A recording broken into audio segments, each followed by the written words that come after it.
die afgelope tyd stilgestaan by die boek Jona en ek hoop dat dit vir julle regtig waar betekenis gehad het.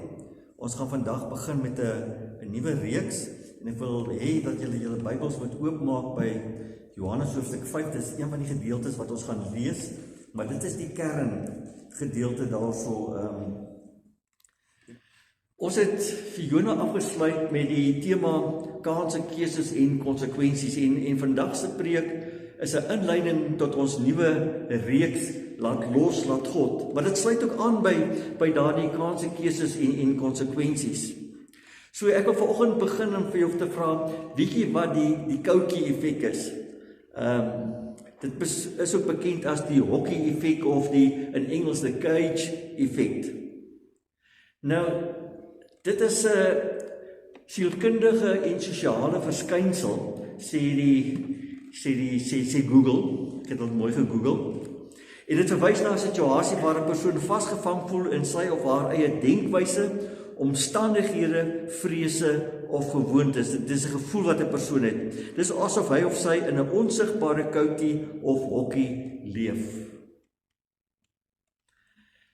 En wanneer ons vandag nou begin met ons preekreeks oor innerlike genesing en bevryding met die tema Laat los, laat God, dan wil ek vanoggend die fondasie lê vir hierdie paar preke vorentoe. En vandag se tema is die moed om die dag van môre te groet. En ons begin vanoggend met die een vraag, wat 'n mens jouself ernstig en eerlik moet afvra. En die vraag is, hoekom ons as mense dikwels verkies om ons deur ons verlede gevange te laat hou. Daardie verlede van pynlike herinneringe, van seerkry, onreg, minagting, verkleinering. Daardie skuldgevoelens oor dinge wat ek dalk anders moes hanteer het en nog steeds die gevolge moet dra.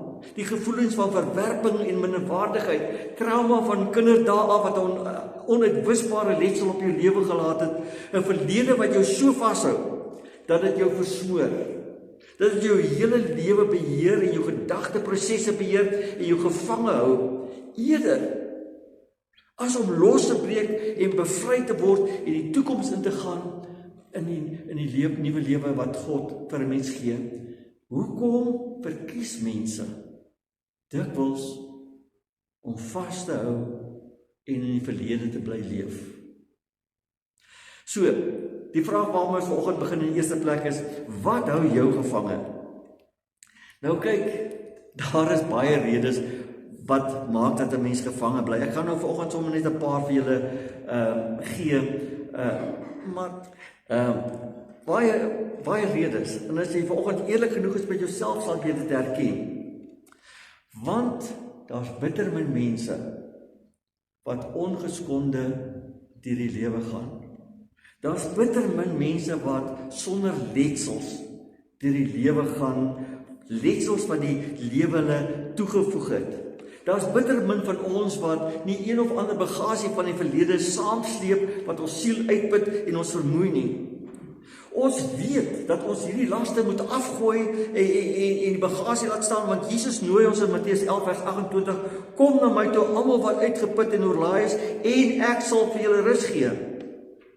Hoekom aanvaar ons nie hierdie uitnodiging nie? So, 'n paar redes, en dan daar's baie meer. Die eerste rede is vrees vir die onbekende. En ek dink dit is waarskynlik ook die kerngedeelte van hoe die redes hoekom ons verlede ons gevange hou. Die onbekende is onvoorspelbaar. Die bekende is veilig. Better the devil you know than the devil you don't. Ons ken ons daai uitdrukking nie. En selfs wanneer mense huidige situasie nie ideaal is nie, voel dit baie keer veiliger as die onbekende toekoms.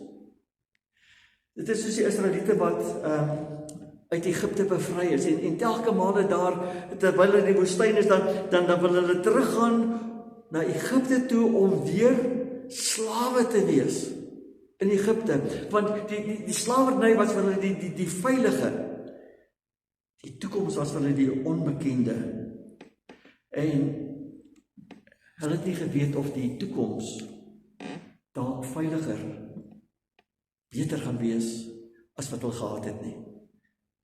Die vrees vir die onbekende maak dat jy vassteek in jou verlede en dit net aanvaar.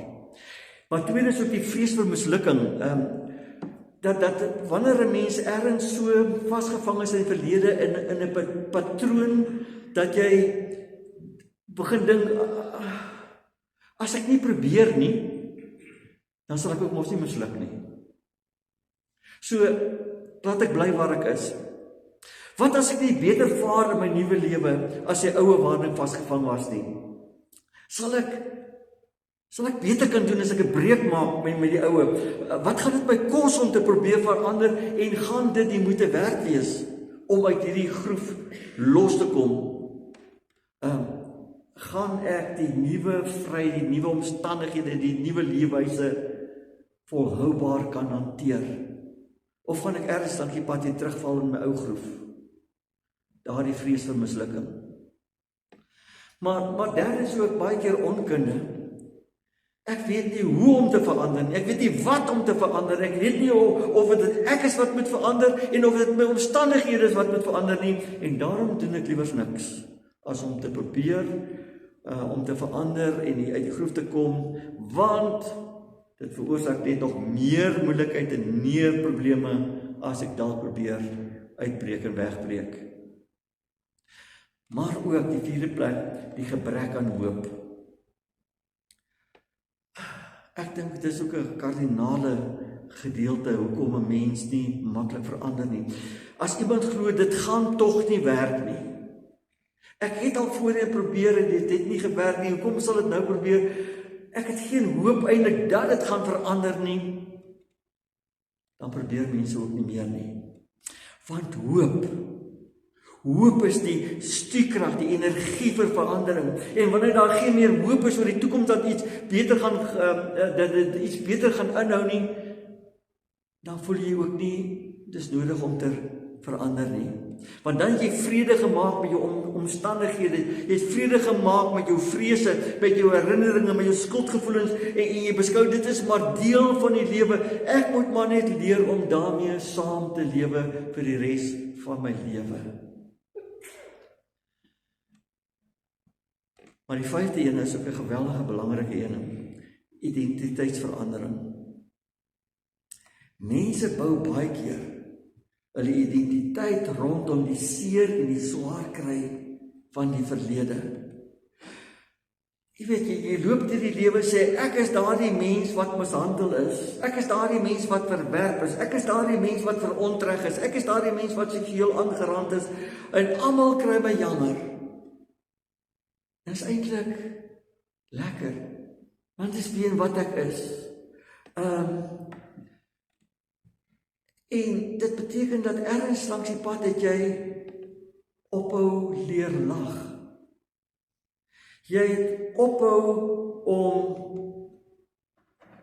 die lewe te geniet. Want jy hou eintlik van wie en wat jy is, van hoe jy is. Jy het nou op die ouende 'n droefgeestige bitterbek geword. Dis fyn met jou. Want ten minste kry almal jou jammer. En as jy nou moet verander, erken jy eintlik dat jou ou identiteit 'n valse identiteit was, dat dit nie waar was nie. En dit is nou baie ongemaklik as jy gaan verander. Gaan die mense die nuwe jy aanvaar of gaan hulle jou dalk verwerp? Gaan ek met my nuwe ek kan saamleef? En dit is maar 'n paar van die redes, daar nog baie meer. Maar weet een ding, en dit moet jy vanoggend knoop. Dit vat geweldige moed om los te breek en te verander en 'n nuwe toekoms te omhels. Dit vat geweldige moed, want dit bring jou voor keuses te staan en elke keuse wat jy maak het konsekwensies. Ook die keuses wat jy nie benut nie, deur te kies om niks te doen nie. dit het ook konsekwensies. En dit bring ons vanoggend by die tweede punt. En dis die vraag, wil jy regtig gesond word? Wil jy regtig gesond word? Dit is die vraag wat bepaal of jy vir die res van jou lewe in hierdie koutjie gaan bly, waar jy gevangene gaan wees van jou seerkry verlede, en of jy die moed gaan hê om die nuwe dag te groet, om die nuwe lewe, die nuwe toekoms wat God vir jou bied, te omhels. En daarvoor het ons vanoggend 3 gevalle studies. Eerste gevalle studie is die man by Bethesda. Dis nou terug na Johannes 5, vers 5 tot 7. Dis die gedeelte waar Jesus daar by die bad van Bethesda gekom het, en daar het die mense langs die bad gelê en het gewag vir die engel wat moet kom en water te roer, om in water te kom om genees te word. Julle ken daardie hele gedeelte. Ek het al gepreek daaroor. Dan lees ons daar in vers 5 tot 7. Onder hulle was daar 'n sekere man wat al 38 jaar lank siek was. Jesus het hom sien lê en het geweet dat hy al baie lank siek was. Toe vra hy vir hom, wil jy gesond word? 'n Man wat al 38 jaar in ellende leef, wil jy gesond word? Die sieke antwoord hom, meneer, ek het niemand om my in die bad te sit as die water in beweging kom nie, en terwyl ek aansukkel, gaan iemand anders voor my in. Hy kry die kans van sy lewe, en Jesus stel hom voor die keuse, wil jy regtig gesond word?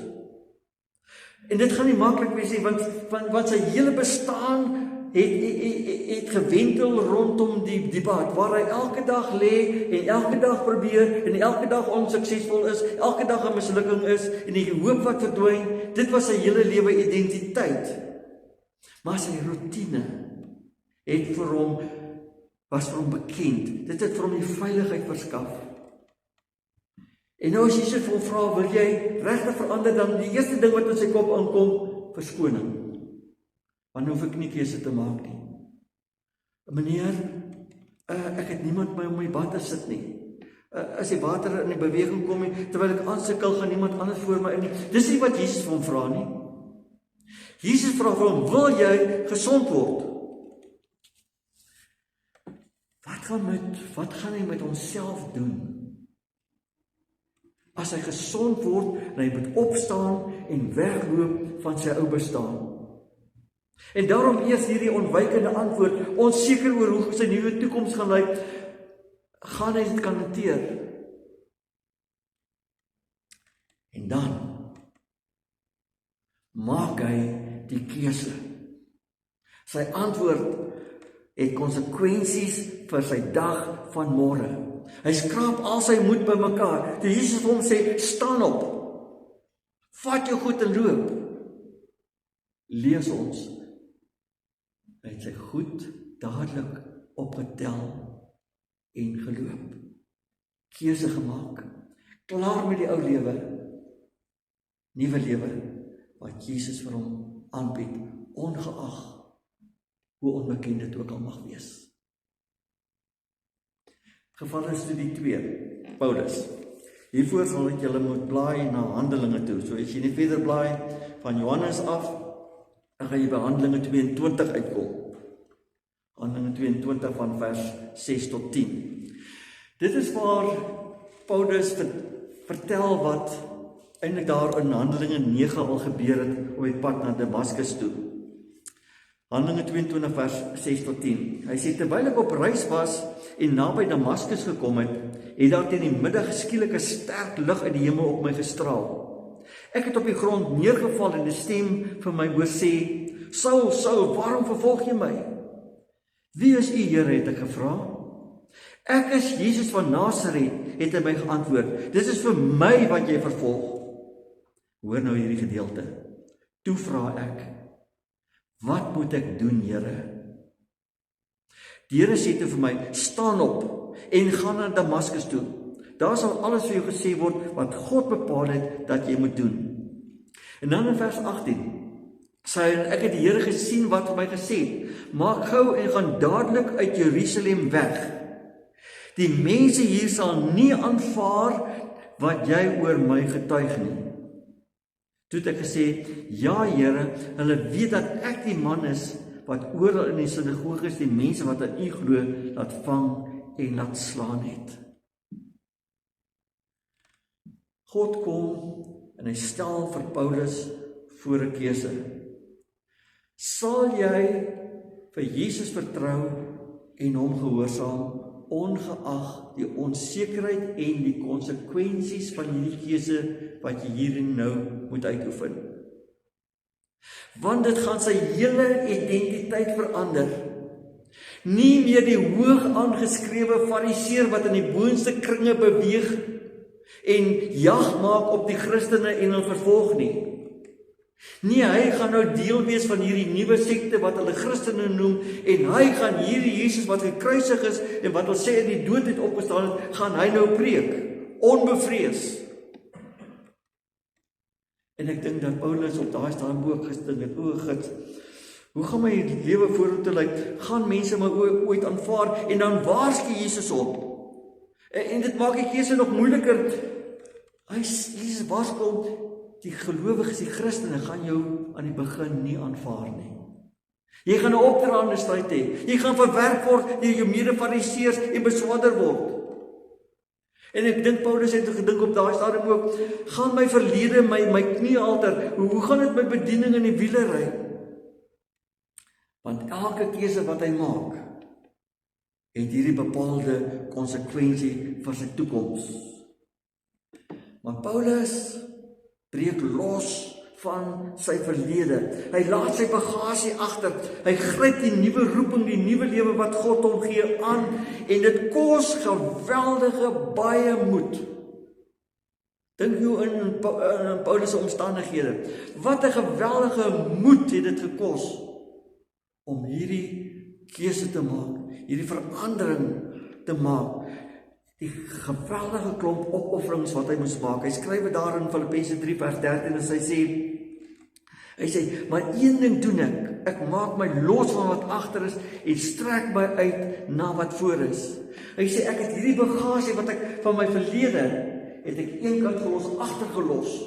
Sê, dis verby, dis die ou lewe. Vergeet daarvan, ek strek my uit na wat voor is, die lewe wat God vir my gee. En hy sê, dis die moeite werd, Filippense 3 vers 7 tot 6 sê hy, maar wat vir my eers 'n bate was, dis die ou lewe, beskou ek nou as waardeloos ter wille van Christus, ja nog meer, ek beskou alles as waardeloos, want om Christus Jesus my Here te ken, oortref alles in waarde.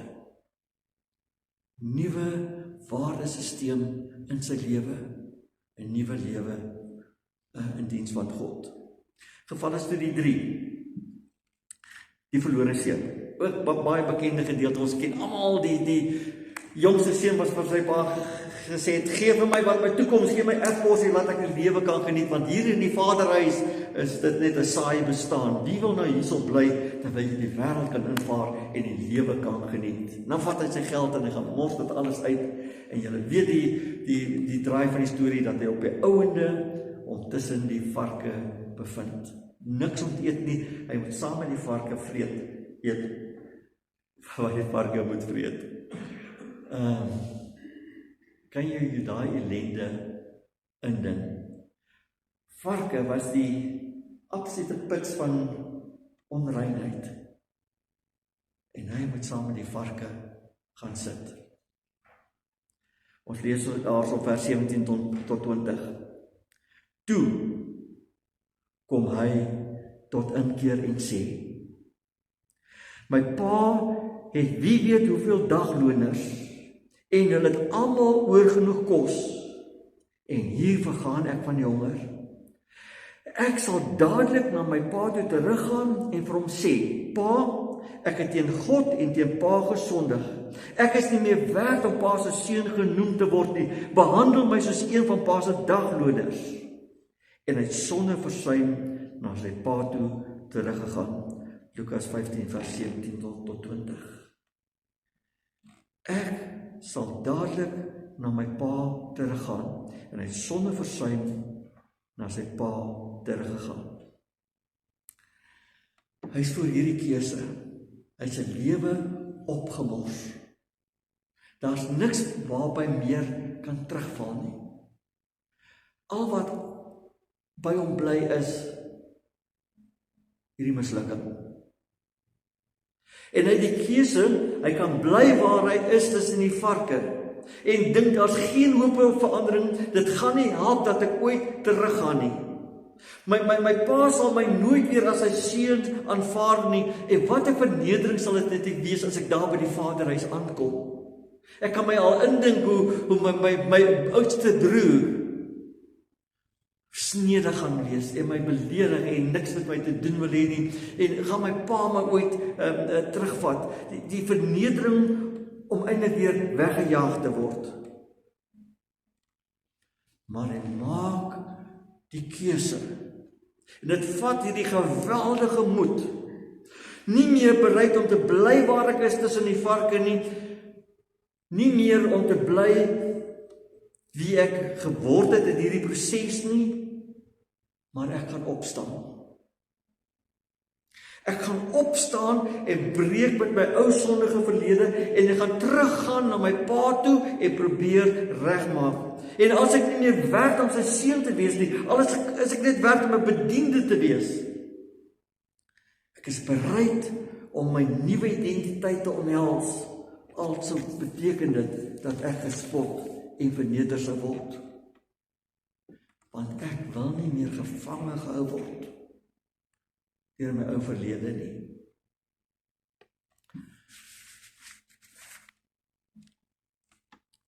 Miskien sê jy vanoggend vir my, Dominee, ek wil genees word van my seerkry verlede. Ek wil genees word van hierdie pynlike herinneringe, my skuldgevoelens wat my so ry, maar ek weet nie of ek kan nie. Ek weet ook nie hoe nie. Les Brown is 'n Amerikaanse motiveringsspreker en een van sy gesegdes wat baie aangehaal word en nogal baie vir mense beteken is: You have greatness inside of you. En daardoor herinner hy mense daaraan dat jou omstandighede nie jou toekoms definieer nie. Net omdat jy 'n moeilike begin in lewe gehad het, beteken nie dat jy nie sukses kan behaal nie. Dis baie mooi en motiveer sekerlik 'n klomp mense. There is greatness inside of you. Maar weet jy vanoggend, wat het baie meer betekenis en baie meer krag wanneer dit kom by verandering, om die oue agterlaat te laat en die moed te hê om 'n nuwe dag te groet. Dis nie you have greatness inside of you nie. 1 Johannes 4 vers 4, hy wat in julle is, God wat in julle is groter as die duiwel wat in die wêreld is. Hoor dit, bedink dit. Hy wat in jou is groter as die duiwel, is groter as jou verlede, is groter as jou seerkry, is groter as jou herinneringe, is groter as jou skuldgevoelens, is groter as jou trauma. Hy wat in jou is, God wat in jou is. En daarom skryf Paulus Efesiërs 1 vers 18 tot 20, hy sê, ek bid dat God julle geestesoë so sal verhelder, dat julle kan weet hoe geweldig groot sy krag is, wat hy uitoefen in ons wat glo. Dis dieselfde kragtige werking van sy mag, wat hy uitgeoefen het, toe hy Christus uit die dood uit opgewek, en hom in die hemel aan sy regterhand laat sit het. goddelike krag in my en jou. Dis dieselfde kragtige werking van sy mag waardeur hy vir Christus uit die doodheid opgewek het. En as hy vir Christus uit die doodheid kon opwek, hoeveel te meer kan hy vir my en jou uit ons ou bestaan opwek tot 'n nuwe lewe. Geweldig groot sy krag is wat hy uitoefen in ons wat glo. Hy wat in jou is groter. Daarom skryf Paulus Filippense 4:30, hy sê ek is tot alles in staat deur Christus wat vir my krag gee. Nie my krag nie. Ek is tot in staat om te breek met die oue deur Christus wat my krag gee. Romeine 8:37, ons is meer as oorwinnaars deur hom wat ons liefhet. Die verlede het nie die krag om ons vas te hou nie. Die verlede het nie die mag, die kettings om ons vas te hou nie, want ons is meer as oorwinnaars deur hom wat ons liefhet. En daarom wanneer Paulus hiermee stoei en sê, my Here, dit lyk nie of ek die mas opkom en of dit kan oorbrug nie, dan sê Jesus, sê God vir hom in 2 Korintiërs 12:9, my genade vir jou is genoeg. My krag kom juis tot volle werking wanneer jy swak is. Die greatness wat in ons is nie ons greatness nie. Dis God wat in ons is. En dan voel jy vanoggend, ek wil, maar ek weet nie of ek kan nie. Wil ek vanoggend vir jou sê, moenie moed opgee nie, moenie hoop verloor nie. God kan, hy kan en hy wil ook vir jou en vir my innerlik genees en bevry van 'n verlede wat jou vashou. Want Jesus begin in sy eerste intreepreek, Lukas 4:18-19 sê hy, dis juis waarvoor God my gestuur het. Die Gees van die Here is op my, omdat hy my gesalf het om die evangelie aan die armes te verkondig. Hy het my gestuur om vrylating vir gevangenes uit te roep en herstel van gesig vir blindes, om onderdruktes in vryheid uit te stuur, om die genadejaar van die Here aan te kondig. Dis waarvoor Jesus gekom het vir my en vir jou. Sodat ons vrygelaat kan word uit hierdie koutjie, uit hierdie gevangenskap waarin ons onsself geplaas het, om weer te kan sien, blindes wie se oë weer kan oopgaan, om die lewe te kan sien wat God vir ons gee, om die onderdruktes in vryheid uit te stuur, om die genadejaar van die Here te beleef. Want sê Psalm 147 vers 3, God genees die gebrokenes van hart en verbind hulle wonde. God genees die gebrokenes van hart en verbind hulle wonde. En God sal ook jou wonde verbind. God sal ook jou seer van die verlede genees. God sal ook vir jou 'n nuwe toekoms gee. Want hy wat in jou is groter as jou verlede. Die vraag bly staan. Wil jy genees word? Amen. Ontvang die seën van die Here en gaan huis toe in sy vrede. Want die genade van ons Here Jesus Christus en die liefde van God ons Vader en die gemeenskap van die Heilige Gees sal met elkeen van julle bly totdat Jesus weer kom. Amen.